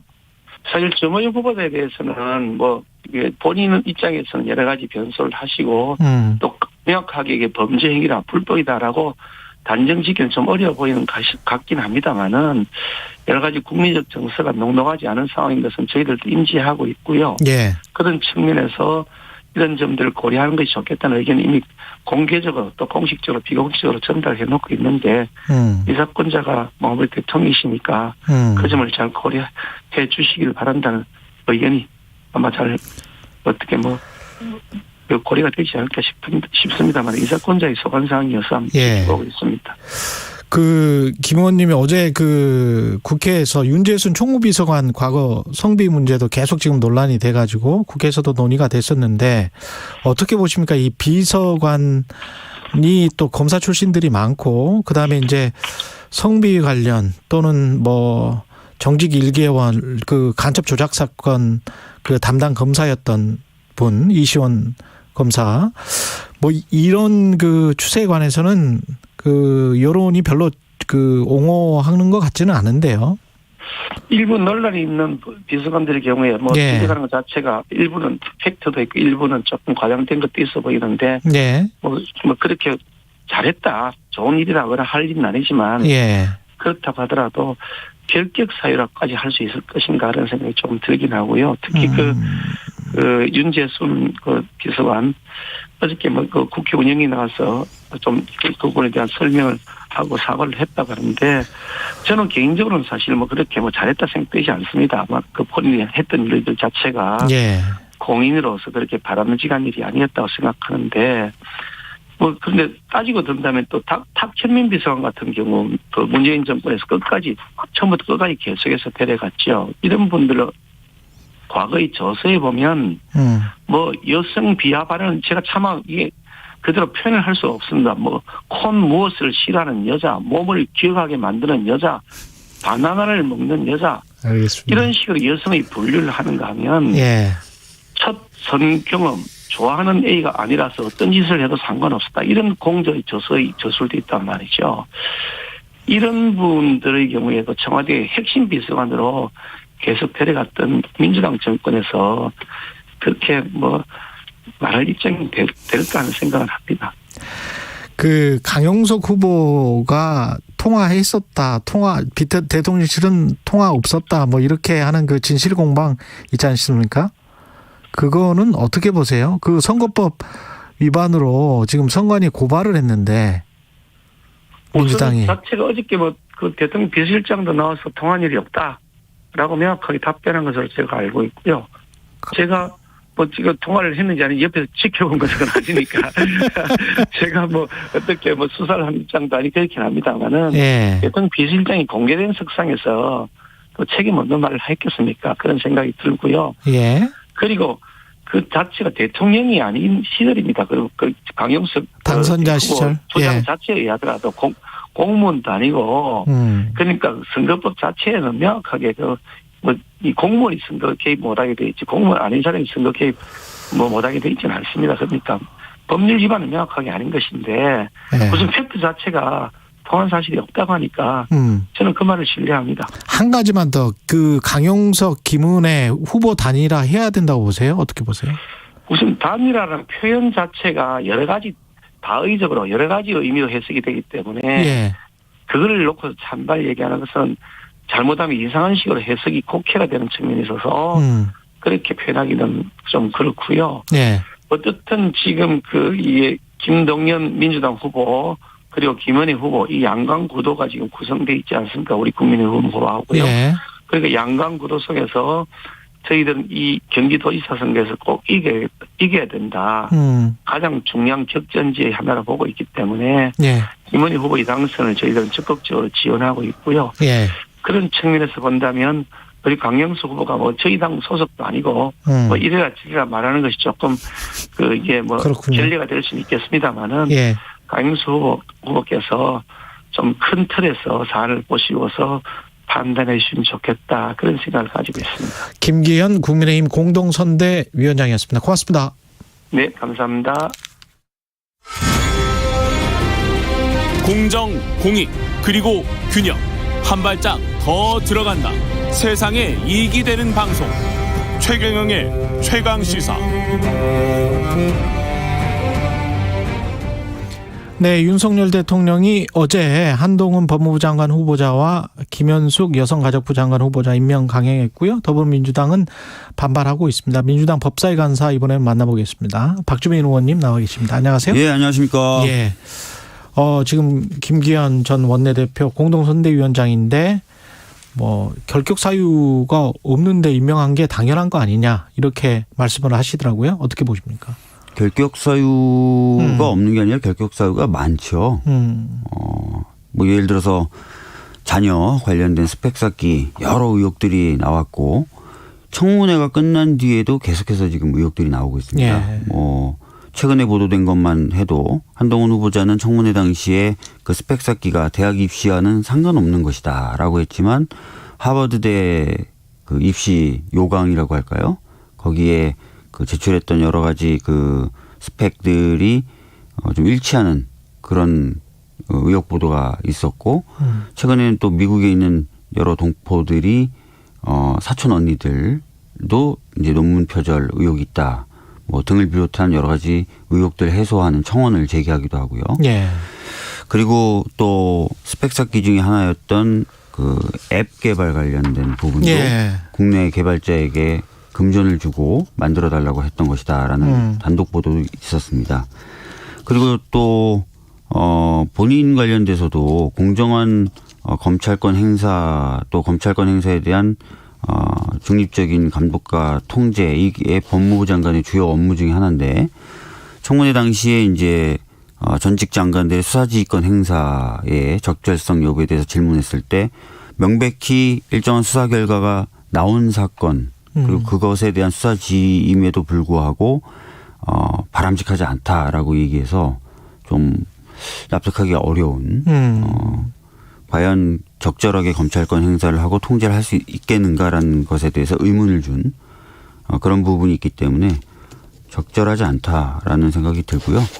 그 외에도 뭐 위장전입 문제라든지 이런 갖가지 제기됐던 의혹에 대해서 제대로 해명하지 못했죠. 예. 해임을 건의하실 생각입니까? 민주당 일단? 어제 이제 대변인 오영환 대변인이 이제 해임 건의도 고려해 볼 수 있다라는 차원의 얘기를 했던 것 같은데요. 그러면 어떤 법적 효과가 있나요? 아닙니다. 해임 건의는 아시다시피 건의예요. 그렇죠. 상징적인 예, 거죠. 상징적인 그냥. 의미고요. 예. 예. 근데 이제 해임 건의를 과연 뭐 하냐 마냐 이 부분도 조금 더 고민이 필요한 부분이죠. 예. 한동훈 장관 같은 경우는 지금 검찰의 이 청문회 과정에서 검찰에 고발된 건들이 좀 있지 않습니까? 네, 뭐 새롭게 고발된 것도 있고요. 네. 기존에 고발됐던 것 중에 뭐 무혐의 처분된 것도 있지만 여전히 남아 있는 것들도 있는 것으로 알고 있습니다. 그 관련해서 만약에 새로운 의혹들이 사실로 밝혀지고 그러면은 민주당은 그 부분에 관해서는 계속 문제 제기를 하실 예정인 거고요. 네, 그래야 되겠죠. 예. 그 한덕수 후보자 같은 경우는 총리 후보자 같은 경우는 어떻게 하실 생각이세요? 20일에 한덕수 총리 후보자의 경우에는 1차적으로 청문위원들은 부적격하다라고 판단을 내렸고요. 다만 이게 이제 당 차원에서는 어떤 의사결정을 할지에 대해서는 아직 미정인데 의총을 열어서 관련된 논의를 하겠다는 겁니다. 예. 의총 결과에 따라서 뭐 입장이 정해질 수도 있고 아니면 입장을 정하지 않고 자유 의사에 맡겨서 표결을 하게 할 수도 있고 예. 여러 갈래가 남아 있습니다. 이 일종의 이제 정치적인 수로 보면 한동훈 임명을 하고 그다음에 한덕수를 부결을 하면 윤석열 대통령 입장에서는 정호영이라는 보건복지부 장관 카드를 하나 남겨놓고 그게 이제 지방선거가 남은 상황에서 정호영 장관을 받아들이거나 아니면은 뭐 해임시키거나 자진 사퇴시키거나 뭐 이런 상황으로 가면 훨씬 더 카드를 한 개 정도 가지고 있는 상황이 아닌가. 한덕수 총리 후보자를 어떻게 하는지를 보고 결정하면서 민심이나 여론의 추이를 보면서 또 결정할 수가 있으니까 대통령실에서 그걸 노리고 있는 건 아닌지 뭐 그런 생각도 드는데요. 정호영 후보자의 경우에는 사실 저는 뭐 유의미한 카드다라고 볼 수가 없다. 카드 자체가 그렇게 보고 있거든요. 그래서 제가 보기에 한덕수 총리조차도 대통령 입장에서는 그렇게 중요한 카드가 아닌 것 같은 느낌을 저는 받고 있거든요. 아, 그래요? 네. 예. 누구보다 중요했던 사람은 한동훈 법무부 장관이었겠죠. 예. 그러면 한덕수 후보자를 부결시킨다면 대통령은 새로운 이제 총리를 지명을 해야 될 텐데. 네, 뭐 그렇게 되겠죠, 만약에 된다면. 그러면 여론의 향방은 이게 좀 초대 내각인데 민주당이 좀 무리한 것 아니냐 이런 비판이 있을 수가 있고 아니면은 한덕수 후보자의 이해상충이나 뭐 이런 거를 고려했을 때는 뭐 적절했다 이렇게 나올 수도 있고 그럴 것 같은데 어떻게 보세요? 지금 여론도 그렇고 당내 이제 흐름도 그렇고 두 갈래가 분명히 있는 것 같습니다. 굉장히 부적격한 인사기 때문에 여러 가지 고려할 필요 없이 원칙대로 판단하면 된다는 흐름하고 반대로 방금 말씀하신 것처럼 지방선거를 앞두고 여론의 추이를 보다 더 살펴야 된다는 흐름이 있어요. 그럴 것 같아요. 그래서 이게 이제 의총에서 이제 어떻게 결정이 나느냐 그걸 좀 봐야 되겠죠. 저도 뭐 결론이 어떻게 날지 섣불리 말씀드리기가 어렵네요. 그래요? 민주당 내에 그런 의견들이 팽팽한가 보군요, 지금. 어제 이재명 후보 개항을 나왔죠. 한덕수 후보자에게 기회를 열어주는 것도 고려해 볼 필요가 있다고 본다. 이런 발언을 한 것 같은데요. 그러니까 뭐 여론의 추이, 뭐 국민 감정 이런 것들을 보다 더 중요시해야 된다라는 아까 흐름도 있다고 말씀드렸지 않습니까? 그런 흐름도 분명히 있긴 있습니다. 추경과 관련해서는 뭐 지금 내각 인선과 연계하거나 뭐 이런 거는 없죠. 아닙니다. 추경은 사실 저희가 대선 때부터 그렇죠. 계속 그 필요성을 강조해 왔기 때문에 적극적으로 협조할 것이고요. 오히려 저희들은 좀 이 추경 액수가 좀 부족한 것 아니냐. 그 완전한 손실을 보상하기 위해서, 완전하게 손실을 보상하기 위해서는 소급 적용도 해야 되고, 그래서 지금보다 좀 더 많은 액수의 추경이 편성돼야 되는 것 아니냐는 입장이에요. 예. 그리고 대통령실 인선 지금 문제가 되는 총무비서관뿐만이 아니고 검사 출신들이 굉장히 많단 말이죠. 너무 많죠. 예. 그다음에 이제 그 최측근이라고 할 수 있는 한동훈 법무부 장관이 임명이 됐기 때문에 그 민주당은 이제 검찰공화국이 되어간다 이런 비판을 꾸준히 해왔고요. 네. 어떻게 보십니까? 왜 대통령은 윤석열 대통령은 검찰 출신을 대통령실에 그렇게 많이 끌어들이고 그리고 한동훈을 임명했을까? 뭐 윤석열 대통령이 정치를 지속적으로 해왔던 사람이 아니죠. 최근에 정치를 시작한 사람이고 사회 경험의 대부분이 사실은 검사였습니다. 그리고 검찰총장을 할 무렵 또는 그 전부터도 윤석열 사단이라고 하는 아주 독특한 그 인적인 네트워크를 가지고 있었죠. 그래서 많은 비판을 받았는데 정치 경력이 짧고 자기가 믿을 수 있는 사람이 적은 상황에서는 과거에 그 윤석열 사단이라는 사람들 쪽으로 눈이 갈 수밖에 없겠죠. 그래서 그런 사람들 중용을 하는 것인데 문제는 이게 어떤 결과를 낳을 것인가에 대한 부분이에요. 아시다시피 검사라는 직업은 유죄냐 무죄냐 두 가지 판단 기준만을 가지고 사람들 보고 그렇기 때문에 어떤 대화나 타협, 협치 이런 것과는 거리가 먼 직역이라고 할 수 있겠죠. 근데 이제 그런 사람들이 대통령의 의사결정 과정에 곳곳에 이제 포진하게 된다면 사실상 이후 정치가 그렇게 이제 유연하거나 부드럽지 않을 것이다. 이렇게 볼 수밖에 없는 것이고요. 그래서 걱정인 겁니다. 예. 그 지방선거는 어떻게 흘러가고 있다고 지금 보십니까? 별로 남지 않았는데. 지방선거가 사실 이제 얼마 남지 않아서 과연 지금의 흐름을 좀 바꿀 수 있을까 이런 걱정도 들고요. 또 여당 입장에서 보면 호재라고 할 수 있는 것들이 있죠. 한미 정상회담이라든지 이런 5월 20일에 있죠. 21일에. 정부에 대한 지지도가 과거에도 올라갔었던 경험들이 있습니다. 그렇죠. 그래서 지금 이제 한미 정상하고 이러면은 더 좀 정부와 여당 쪽의 지지율이 오르면서 저희 당 입장에서는 조금 더 힘들어지는 것 아니냐라는 예상을 좀 많이 하고 있고요.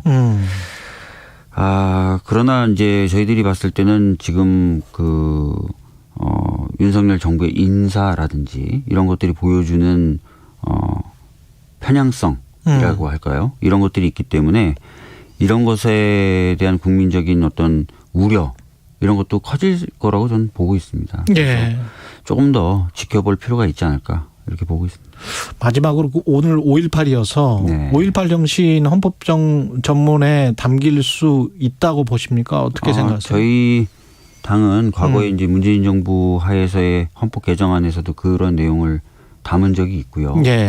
지속적으로 주장을 해왔던 바이기 때문에 찬성합니다. 그런데 국민의힘이 지금 그런 이야기를 하고 나온 것이 정말 진정성 있는 것이냐라는 부분에 대해서는 의구심이 있는 게 대표적인 5.18에 대해서 막말을 했던 사람 김진태 전 의원이죠. 지금 강원도 도지사 후보로 선택이 돼서 지금 뛰고 있습니다. 국민의힘에. 그리고 박민식 보훈처장 같은 경우에는 과거 5.18 왜곡법이 위헌이다.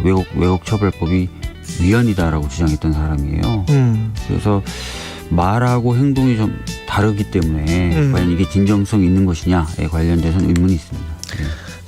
박주민 더불어민주당 의원이었습니다. 고맙습니다. 네, 감사합니다. 잠시 후 8시 반부터 일부 지역국에서는 해당 지역 방송을 보내드립니다. 그대를 만나고 그대와 마주보며 숨을 쉴 수 있어서 경제쇼를 만나고 경제쇼와 함께 할 수 있다면 우리의 삶은 달라집니다. 오후 4시 5분 홍사훈의 경제쇼 여러분께 힘이 되어드리겠습니다. 다행이다.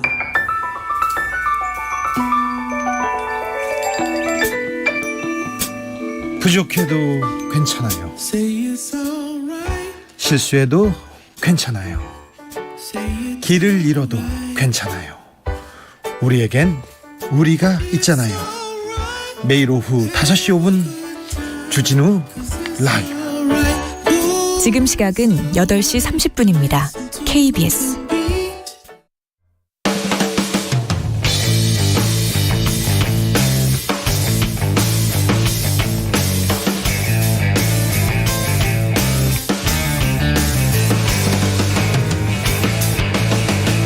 최경영의 최강 시사.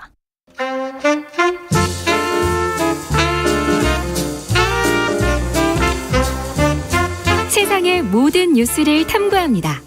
김준일의 뉴스 탐구 생활. 네, 화제가 되는 이슈를 깊이 있게 파헤쳐보는 뉴스 탐구 생활. 세상 모든 것이 궁금한 남자 김준일 뉴스탑 대표 나와 계십니다. 안녕하십니까? 안녕하세요. 오늘의 탐구 주제 최저임금이네요. 최저임금입니다. 네. 어제 최저임금위원회 2차 전원회의가 열렸는데요. 아, 열렸군요. 예. 네. 그런데 이제 쟁점이 된 것은 최저임금 차등 적용이에요. 한마디로 얘기를 하면은 우리나라는 단일 얼마 딱 노사가 이제 협의해가지고 그렇죠. 얼마 딱 정하잖아요. 네.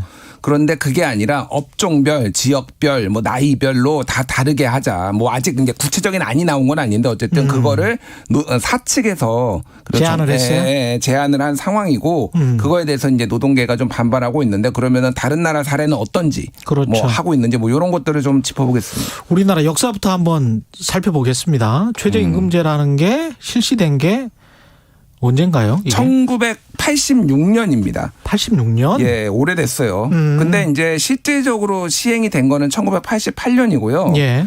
86년에 이제 법을 제정한 거죠, 정확하게는. 군사정권 때 했네요. 그러니까요. 예. 예. 그러니까 이 복지제도라는 게 가만 보면 군사정권 때 한 게 꽤 많아요.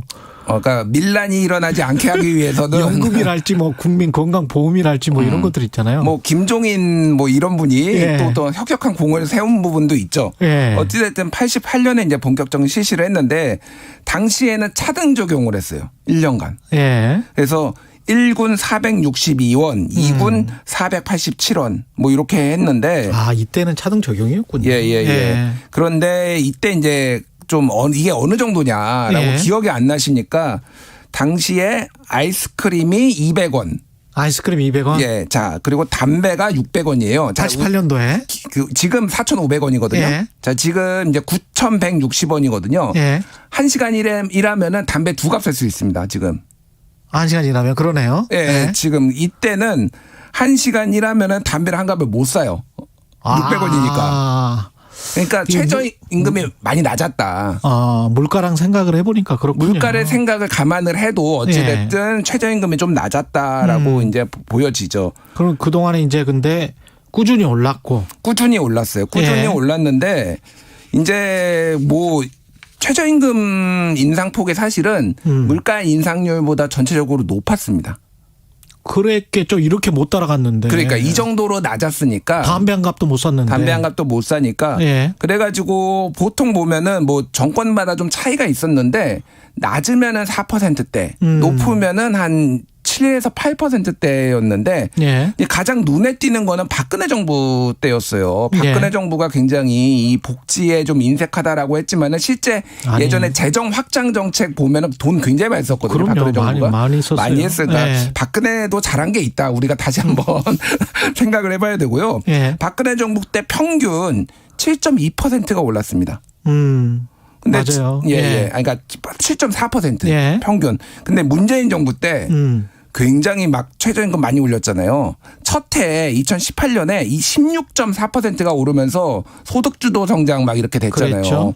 근데 그 다음에 10.9, 그 다음에 2.9, 1.5 이렇게 돼가지고 평균을 내보니까 박근혜보다 낮았다. 그러니까 낮았다? 예. 그러니까 예. 문재인 정부는 7.2고요. 7.2. 예. 박근혜 정부는 7.4입니다. 7.2, 7.4 오히려 예. 박근혜 정부가 높았다. 박근혜 정부가 높았는데 어찌됐든 전체적으로 보면은 굉장히 7%대가 유지가 됐는데 지금 최근에는 굉장히 낮아졌고 이 그러니까 인상률이. 최근 10년 동안은 7%대가 유지가 된 거네. 그렇죠. 예. 그랬는데도 불구하고 10,000원이 안 되는 거네요, 지금. 10,000원이 안 돼 9,160원이고 예. 사실은 문재인 대통령의 공약으로 2020년까지 사실은 10,000원을 만들겠다라고 그랬어요. 문재인 그 후보의 공약은. 그랬죠. 그리고 나머지 후보 홍준표 후보를 빼고는 대부분 2022년까지는 10,000원을 만들겠다라고 했는데 본인 퇴임할 때까지는 예, 모든 그게 이제 공약이었는데 안 지켜진 거죠. 뭐 어찌 됐든 지금까지. 그렇죠. 예. 이게 지금 항상 뭐 사측과 노측 이게 삽바 싸움을 하는데 이것도 마찬가지겠습니다. 올해도 마찬가지죠. 예. 그래서 보통은 이제 노측 위원들이 다 퇴장합니다. 협상을 하다가 안 되고 그리고 정부가 사측의 손을 들어주면서 예. 땅땅땅 이렇게 되는 경우가 굉장히 많았어요. 이게 원만하게 합리적인 거는 모르겠는데 어떻게 원만하게 된 적은 거의 한 번도 없다라고 예. 보시면 될 것 같은데 올해도 지금 이제 인상률도 인상률인데 앞에서 말씀드렸듯이 차등 적용을 할 수 있느냐. 진짜 하게 되느냐. 요게 지금 초유의 관심사가 된 거죠. 그러니까. 근데 지역별 업종별 차등 적용이라는 게 이게 굉장히 땅덩어리 크고 뭐 이렇게 처음부터 지방자치가 있었던 나라들은 그렇게 하는 나라들이 많긴 한데 예.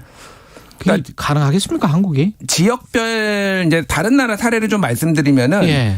지역별 아니면은 뭐 업종별로 이제 차등 적용을 하는 나라가 미국, 그렇죠. 캐나다, 예. 그리고 일본, 그리고 뭐 벨기에 뭐 이런 나라들이 있어요. 미국 같은 경우는 뭐 그냥 한 기업이 우리는 최저임금을 얼마로 할래? 아마존 같은 경우에 그렇게 그냥 선포를 해버리고 말아요. 뭐 이 미국은 연방제 국가니까 지금 말씀하셨다시피 나라가 크면은 지방자치가 굉장히 발달하잖아요. 그렇죠. 미국 같은 경우에 아예 뭐 유나이티드 스테이트잖아요. 그렇죠. 연방 국가잖아요. 그러다 그렇습니다. 보니까 주별로 최저임금이 다 다르고요.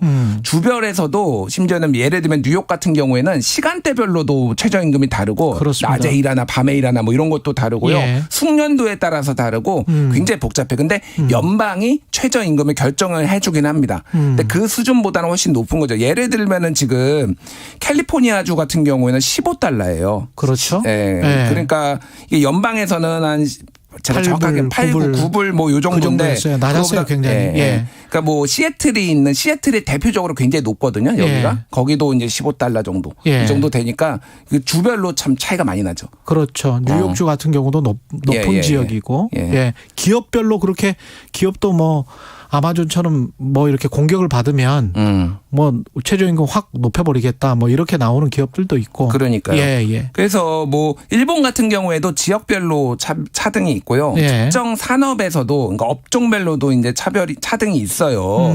그래서 일본도 우리가 생각하는 것보다 훨씬 큰 나라고. 굉장히 큰 나라죠. 길죠. 예. 아니 땅덩이도 뭐 한국의 한 4배? 남한의 4배 정도 되니까. 예. 그리고 여기는 또 지방자치가 굉장히 발달해 있잖아요. 예. 그러니까 지역별로 이제 옛날에 쇼군들이 있었던 이런 전통들이 있어서 예. 이렇게 좀 지역별로 하는 게 있어요. 근데 예를 들면은 중앙 집권이 강한 나라들, 프랑스 뭐 이런 나라들은 정부에서 결정해 버립니다. 다. 한국. 예, 한국. 예. 뭐 이런 나라들은. 그러니까 이제 이게 나라별로 좀 차이가 있다라고 역사 하는 거고. 때문에. 지금 이제 이정식 이제 장관이 이제 후보 시절 청문회 때 얘기를 한 건데 예. 지역별 차등 적용은 현행법상으로는 불가능하다라고 법을 고쳐야 돼요. 그러니까. 아, 그렇군요. 예. 그런데 이제 뭐 이를테면은 업종별 차등 적용은 최저임금위원회 위원들이 심의해서 결정하면은 가능하다라고 해서 이를테면은 전라도와 경상도와 서울이 다른 거는 어렵지만은 최소한 업종별로 요식업계 예를 들면 뭐 이를테면은 뭐 반도체 업계 예를 들면 뭐 그렇죠. 이런 식으로는 다르게 할 여지가 지금 남아 있어서 그게 이제 핵심이 되는 거죠. 그러니까 노사정의에서 알아서 할 수 있다.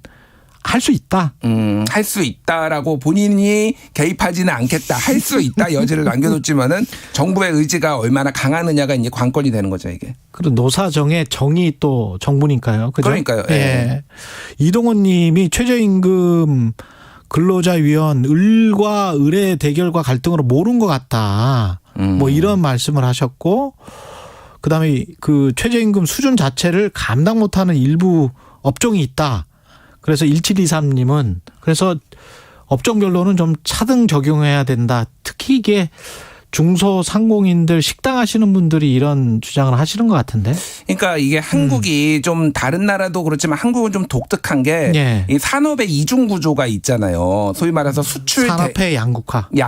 그러니까 이제 수출 대기업 같은 경우에는 연봉도 높고 그리고 뭐 최저임금을 적용을 해도 그거보다 훨씬 더 많이 받고 뭐 이런 상황인데 이 뭐 중소기업 내수 중소기업이라든지 요식업, 서비스업 같은 경우에는 굉장히 이 소위 말해서 이 생산성이 좀 낮으니까 이 마진율이 낮다 보니까 이게 좀 어려움이 있는 거죠. 그래서 요식업계에서 특히 이제 많이 이런 거를 지금 서비스업 중에서 많이 이제 요구를 하는 상황이에요.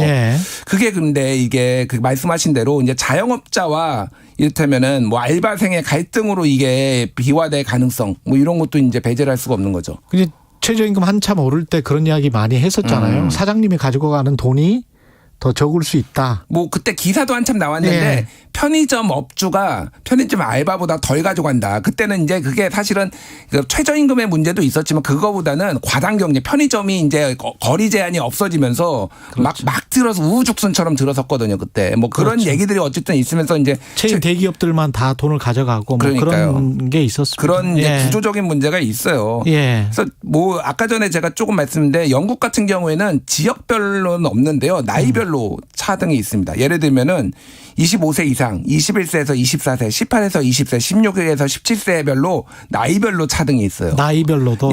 칠레 같은 경우에도 18세 이상에서 65세까지는 단일하게 적용이 되는데 18세 미만 65세 이상은 최저임금의 75%만 지급하면 됩니다. 이런 식으로 숙련도에 따라서도 다른 나라도 있기는 해요. 근데 한국에서 그게 이제 가능할 것인가 뭐 그런 뭐 문제가 있죠. 평등의식이 굉장히 강한 한국에서 내가 나이 먹었다고 65세 이상이라고 내가 최저임금을 덜 받아? 이렇게 했을 때는 난리가 날 수도 있다. 뭐 이런 거죠. 너무 또 나이가 어리다고 최저임금을 덜 받아 뭐 이러면은 또 반발을 할 수도 있고. 근데 어떤 게 합리적인지는 참 각자의 관점에 따라서 너무나 다르기 때문에 제가 속으로 생각하는 합리적인 게 있긴 있습니다만은 차마 말씀은 못 드리겠네요. 말해 주세요. 지금까지 매번 코너 때마다 말씀하시는 아니 이거는 너무나 이해관계가 너무나 커서 제 의견도 말씀드리겠습니다. 이런 결과는 결과적으로 나오는 게 있어요. 가령 중고등학생들이 그래도 집안이 좀 사는데 아르바이트를 해서 30만 원을 벌잖아요.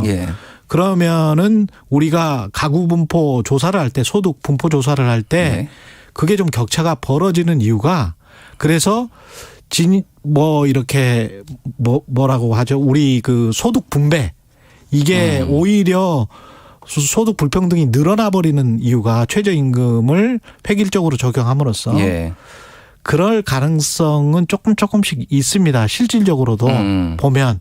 그래서 전체 가구를 놓고 생각을 해본다면 이게 나이가 어리든 나이가 아주 고연령이든 해가지고 획일적으로 9,000원 이게 오히려 소득 분배를 악화시키는 결과로 가져올 수도 있다.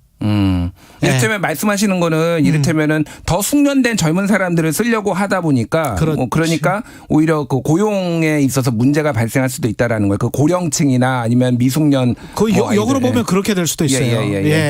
그런데 이제 결과적으로 보면 소득 분배가 가구별로 봤을 때는 악화돼 버릴 수 있다. 똑같이 적용을 해버리면 지금 현재 시스템이면 그래서 그런 문제는 부작용은 항상 발생을 해왔다는 거죠.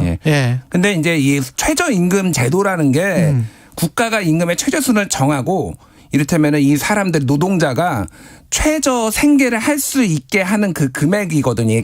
이 개념 자체가. 그렇죠. 그러니까 최저 생계를 할 수 있는 게 그러면 사람마다 다르냐라는 그것도 뭐 그게 이제 근본적인 요 취지하고 이제 배치되는 거죠. 그러니까.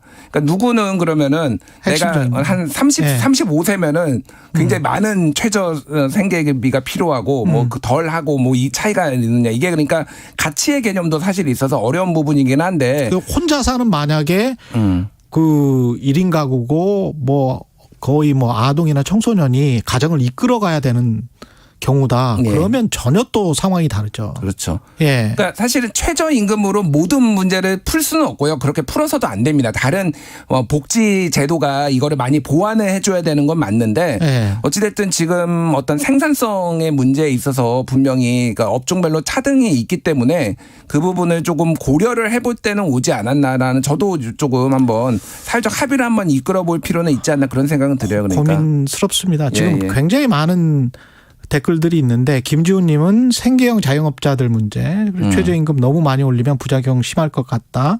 고춘자님은 농업인인데 이게 진짜 인력이 필요하잖아요. 근데 외국인들 같은 경우 뭐 많이 필요하고 그런데 물가 폭락하면 농산물 가격은 못 받고 이게 너무 힘들다. 인력 구하기도 힘들고. 9613님은 식당 아르바이트 하는 사람인데 최저임금 차등 적용 받으면 벌써부터 서글퍼진다. 이분들은 이제 완전히 또 생존이기 때문에 제이님은 애초에 노동자를 보호하기 위한 취지 그게 최저임금인데 그 취지를 고려해서 금액과 방식을 결정해야 된다. 이거 다 맞는 말이에요. 다 맞는 말이에요. 다 맞는 말이라서 뭐라고 주장하기가 힘들다니까요. 청취자분들이 제일 똑똑하시고요. 다 맞는 말인데 어쨌든 지금 한번 논의 테이블에 오를 상황이 됐고 한번 얘기를 해볼 때는 됐다라고 저는 생각을 합니다. 그 부분에 있어서. 참 고민스럽네요. 예. 협상 잘 하셔야 될 것 같습니다. 예, 조정 잘 하셔야 될 것 같고. 김준일 뉴스톱 대표였습니다. 고맙습니다. 감사합니다. KBS 1라디오 최경영의 최강시사 듣고 계신 지금 시각 8시 45분입니다. 이 시각 교통정보입니다. 지금 수도권을 중심으로는 비가 내리는 곳이 있습니다. 또 내륙 곳곳으로 소나기도 쏟아질 것으로 예상되는 만큼 출근길 운행에 참고해 주시기 바랍니다. 현재 서울 시내 한강 다리 위 성산대교 남단에서 북단 쪽인데요. 1차로에 승용차와 화물차 간의 추돌 사고가 났습니다. 여파로 정체가 되고 있고요. 이 밖에 고속도로에서도 출근길 정체 계속 이어지면서 서해안 고속도로 목포 쪽 비봉에서 주춤하고 8탄 분기점에서 화성 휴게소까지도 천천히 지납니다. 경부고속도로 서울 방향은 수원에서 신갈, 달래내를 지나 반포까지 천천히 지나가고 반대편으로도 한남에서 서초, 신갈에서 수원까지 정체입니다. 지금까지 KBS 교통정보센터였습니다.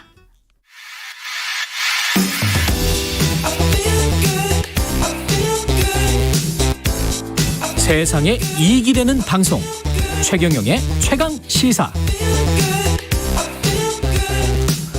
네, 5.18 광주 민주화운동이 일어난 지 42주년 되는 날입니다. 예, 5.18 민주화운동 상징하는 노래 임을 위한 행진곡 잘 아시죠? 이 노래가 발표된 지가 40년 됐는데요. 예, 작곡자인 김종률 세종시 문화재단 대표 연결돼 있습니다. 안녕하세요. 안녕하세요. 김종률입니다. 그 대표님 개인에게도 좀 뜻깊은 날이네요. 네, 그렇습니다.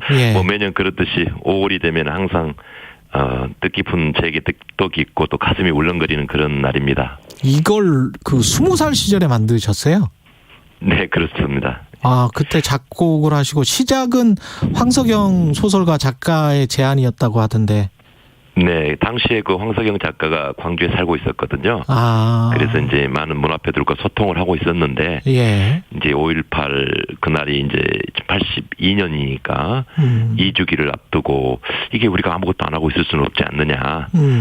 그럼 뭔가 기념하는 걸 만들자 해서 노래극을 만들기로 했는데, 그러면서 자연스럽게 이제 2개월 전에 있었던 그 영혼 결혼식, 윤상원 여사와 박기순 씨 영혼 결혼식이 있다는 이야기를 듣고 그걸 소재로 해서 노래극을 만들자 해서 노래극을 만들었죠.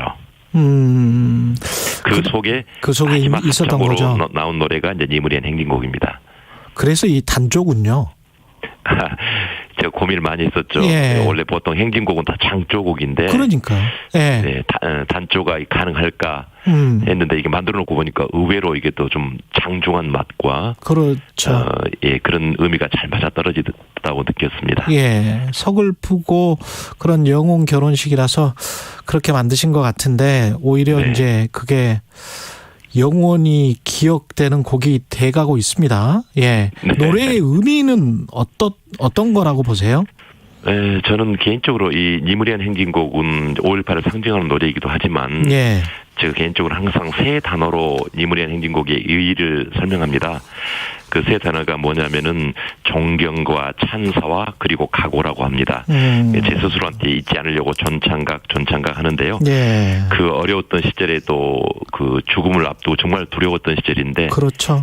민주를 위해서 이렇게 뛰어나갔던 그 희생을 하셨던 분들에 대한 존경, 그리고 영원 그 소재가 되었던 죽음을 뛰어넘는 사랑에 대한 그 찬사, 그리고 앞으로 이런 역사가 되풀이되지 않기를 바라지만 우리는 또 모르지 않습니까? 그래도 역사는 가끔 그렇게 행동하지 않으니까요. 그래서 그러더라도 그때도 님을 행진곡 부르면서 절대 물러서지 않겠다는 각오, 그래서 존경과 찬사와 각오, 이렇게 제가 세 단어로 설명을 합니다. 존창각 저도 외워야 되겠습니다. 존경, 네, 저도 잊지 찬사, 않으려고 그렇습니다. 각오.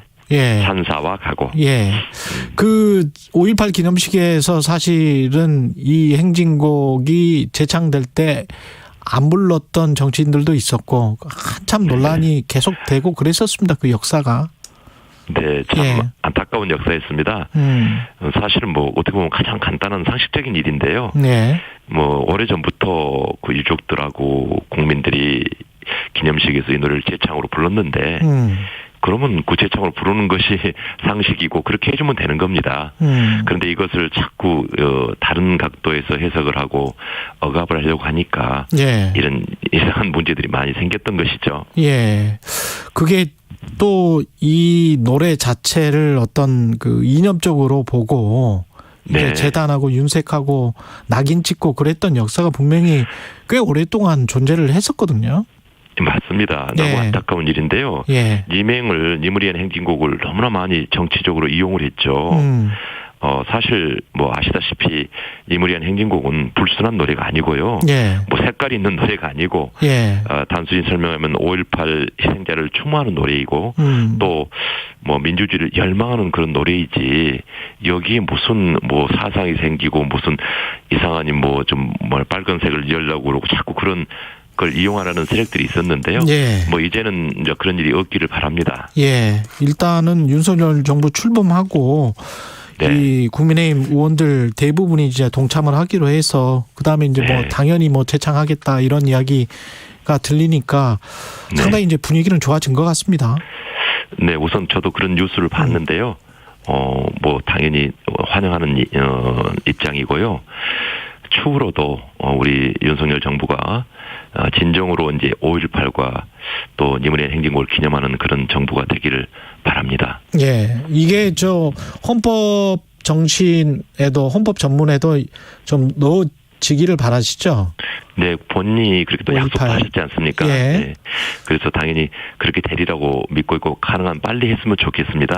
네. 그때 20살 때라고 말씀을 하셨는데 그때 광주에 계셨던 거잖아요? 그렇습니다. 제가 대학교 3학년이었죠. 뭐 그렇게 용감하지는 못해서 앞장서지는 못했습니다만은 그 10일간의 그 모든 항쟁 기간을 처음부터 끝까지 제가 다 보았던 사람이죠. 네. 광주에서 그러면 대학을 다니셨던 거예요, 아니면? 맞습니다. 전남대학교를 다니고 있었습니다. 아, 그렇군요. 앞장서지는 못했지만 그 상황은 다 지켜보셨고. 그리고 그걸 이제 곡으로 만드셨었군요. 네, 아무래도 제가 이제 노래를 좀 만드는 재주가 있어서 그 처음부터 끝까지 봤던 그런 것들이 제 몸속에 박혀 있다가 아마 님을 위한 행진곡으로 표현되지 않았나 싶습니다. 근데 이 당시에 이 광주 상황을 왜곡했던 그 보도들도 굉장히 많고 아직도 왜곡하고 있는 사람들이 많아서 당시 상황을 좀 말씀을 해 주세요. 네, 그 당시 상황은 정말 정말 무서웠었습니다. 나라를 지키라고 세금을 해서 했던 군인들이, 저도 처음에는 이 군인들이 뭐 이렇게 특수부대 그 공수원 그런 건지 몰랐어요. 그런데 너무나 정말 이해할 수 없을 정도로 참담하게 시민들을 두들겨 패고 때리는 걸 보면서 너무나 깜짝 놀랐어요. 나라를 지키라는 군인들이 왜 이렇게 시민들을 죽이는가 정말 분노했었죠. 그리고 또 좌절했었고요. 또 이기지 못했던 그런 아픔이 너무 컸었고요. 그리고 나중에 결과적으로 끝나고 나니까 수없이 많은 친구들, 후배들, 선배들이 돌아가셨는데 살아남았다는 그런 어떤 부채감, 죄책감이 굉장히 많이 있었죠. 저는 다행히 님을 위한 행진곡을 만들어서 제 마음속에 조금은 위로가 됐었던 그런 기억이 생생합니다. 이게 지금 사실은 대표님 인생도 많이 바꿔놨을 것 같은데요?